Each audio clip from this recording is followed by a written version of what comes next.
Le business, pour moi, c'est résoudre les problèmes des gens pour que ce monde se porte mieux et qu'il soit durable financièrement, écologiquement. Je fais partie d'un groupe de jeunes gens qui veulent s'attaquer aux problèmes de la société et qui, pour la première fois, le font via Internet. J'ai la chance d'appartenir à ce groupe.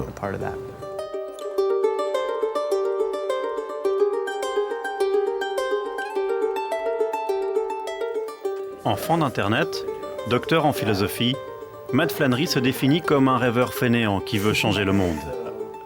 Il a mis en place un site de microcrédit, une passerelle entre ceux qui ont de l'argent et ceux qui en ont besoin. Les utilisateurs viennent sur notre site. Ils y trouvent différentes personnes à qui ils peuvent prêter de l'argent. Il leur suffit de quelques clics pour faire des petits prêts de 25 $. Ils peuvent par exemple décider de financer un vendeur de fruits en Bolivie. Kiva est le premier site où vous pouvez mettre un visage et une histoire derrière chaque dollar. Ça paraît évident aujourd'hui, et pourtant ça n'existait pas avant Kiva. Lancé en 2005, l'idée séduit immédiatement. Kiva reçoit des soutiens de poids. C'est l'ancien président américain Bill Clinton qui, en quelques phrases lors d'une émission télé, va faire décoller l'aventure Kiva. Avec le site de Kiva, vous et moi, nous pouvons découvrir un ensemble de personnes à travers le monde qui ont besoin d'argent. Disons que vous choisissiez une coopérative qui fabrique des paniers au Rwanda, en réunissant des ethnies qui avant se faisaient la guerre et qui maintenant veulent vendre des paniers ensemble. Et supposons qu'ils ont besoin d'emprunter 400 $. Eh bien, vous pouvez leur prêter ces 400 $. Mais vous pouvez aussi leur prêter 25 $. Et avec une vingtaine de personnes qui font la même chose, vous obtenez les 400 $ qu'ils vont toucher via un intermédiaire local au Rwanda. La coopérative vous informe de ce qu'elle fait de l'argent et vous rembourse. C'est formidable. Gérant d'une start-up de la Silicon Valley, c'est lors d'un voyage en Afrique que s'est fait le déclic pour Matt. Ce qui a fait que tout cela fonctionne, c'est que j'ai regardé la pauvreté sous un autre angle.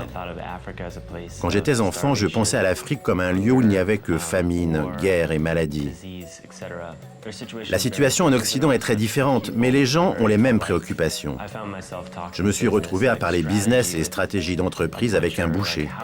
Combien de chèvres tu dois vendre et acheter afin de rentrer dans tes frais et faire des profits? Comment gères-tu tes marges? Comment veux-tu te développer? Matt décide alors de quitter sa start-up et d'aider financièrement ces gens à se développer. Mais il veut le faire de manière responsable, pas question de faire des dons ou d'apporter des solutions clés en main à ses villageois. Ce qu'il leur faut, ce sont les moyens financiers de se développer. L'idée, c'était de mettre en place une sorte de mini-bourse virtuelle. Au début, notre concept, c'était de se dire « Ok, elles ont besoin de 500 $ pour se développer. On va diviser cette somme en petites parts et on va les mettre sur le site de Kiva que j'ai créé sans le moindre argent. » Aujourd'hui, Kiva, c'est un prêt toutes les 10 secondes. 500 000 prêteurs répartis dans plus de 45 pays pour un volume de 75 millions de $. Kiva ne perçoit aucun intérêt sur les prêts. Quand vous faites un prêt, on vous demande juste de faire un don pour aider Kiva à continuer son travail. Ce don n'est pas obligatoire, cependant Kiva est parfaitement rentable.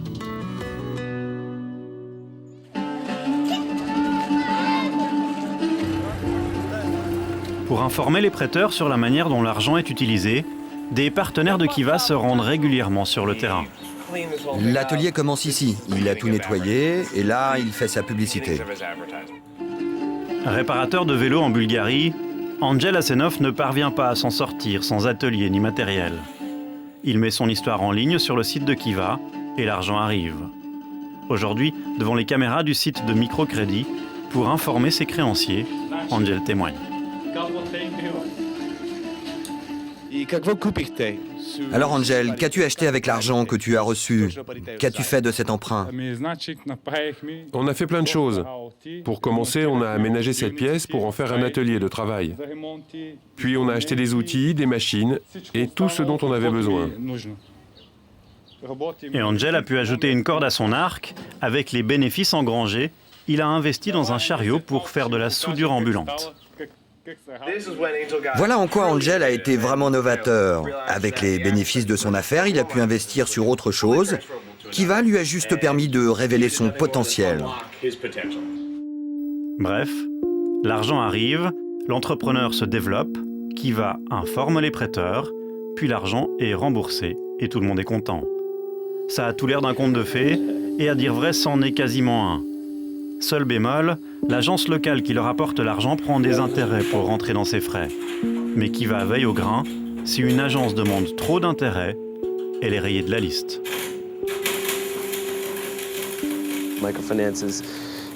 La microfinance, c'est du capitalisme pur et dur. La pire microfinance est opaque, prédatrice. Elle joue sur l'ignorance des gens pour les écraser avec des taux d'intérêt faramineux. De notre point de vue, le microfinancement régulé et bien organisé est le système financier le plus efficace pour redonner une place aux gens qui sont les exclus du monde. Et c'est justement vers ces exclus du monde, ceux vers lesquels les banques ne vont jamais, que Kiva se tourne. Quand j'étais petite fille, ma maman faisait déjà du savon. Avec la guerre, tout a disparu. J'ai voulu m'y remettre. Le savon a toujours été dans la famille. Moussoumara vit en Sierra Leone, un pays dévasté par 12 ans de guerre civile. Son père y a laissé la vie, sa maison a été détruite. À la fin de la guerre, aucun banquier n'a jamais voulu lui avancer le moindre centime pour qu'elle puisse refaire sa vie. Jusqu'au jour où elle entend parler du site de microcrédit.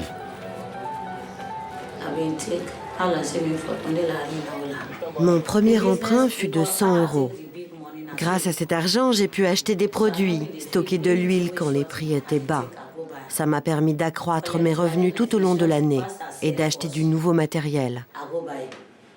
Sans cet argent, je travaillerais dans une ferme. J'aurais pas pu faire du savon. Mon rêve aujourd'hui, c'est d'aller vendre mes savons en Amérique.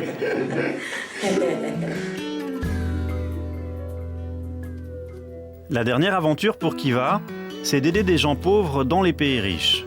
Pour y parvenir, il finance des auto-entrepreneurs qui peuvent démarrer une aventure seuls depuis chez eux. C'est le cas de Tasmin, une des premières à avoir bénéficié d'un prêt en Amérique.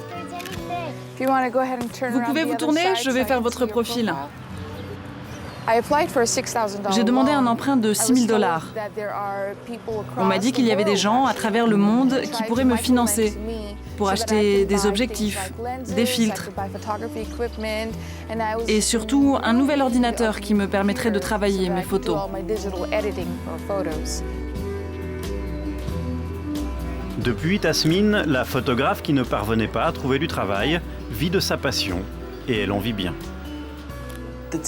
La majorité des donneurs investit autour de 70 $. 80% d'entre eux vivent en Amérique. La majorité sont des femmes et la moitié d'entre eux n'ont jamais entendu parler de microfinance avant de venir sur notre site. On a créé une nouvelle communauté à travers le monde, des prêteurs socialement responsables.